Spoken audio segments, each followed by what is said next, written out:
So for the latest watch list or watch now is Bob Trevino Likes It, which is starring Barbie Ferreira, who plays Lily, who's this 25-year-old who unfortunately lost her mom when she was young and was raised by a narcissist named Bob Trevino.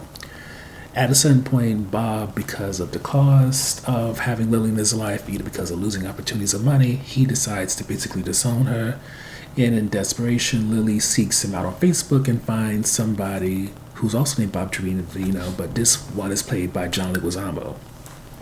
They form a bond. They fulfill the needs of each other. This because both of them are missing this thing in their life.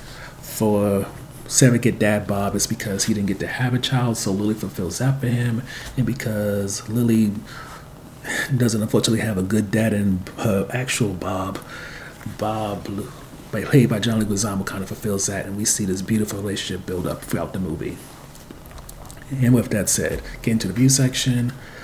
One of the main things that this does is remind you that the internet could be such a great place to have people connect, and not always in this terrible way of it allowing people to be in these negative bubbles, getting fake news, confirmation bias and all that. It can just be people finding what they don't usually get within their daily routine.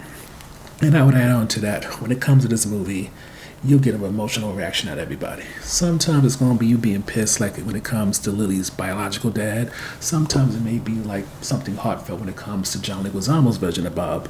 But even for characters who are supporting roles, like the young woman that Lily takes care of for her employment, when it comes to Bob's wife, who seems like she's checked out or taking advantage of him for his money, you realize there's more to these characters, and as time goes on, you become invested in them.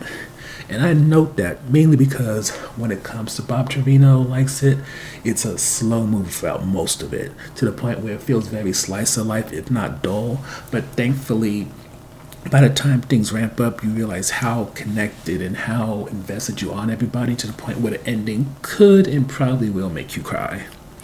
Now, in terms of whether you should watch now or put on your watch list, I would say I'm leaning more towards watch now if this is accessible to you, but if it's not, definitely as soon as it becomes a rental or ends up on a streaming platform, this is something that should be on your to-do list of things to watch.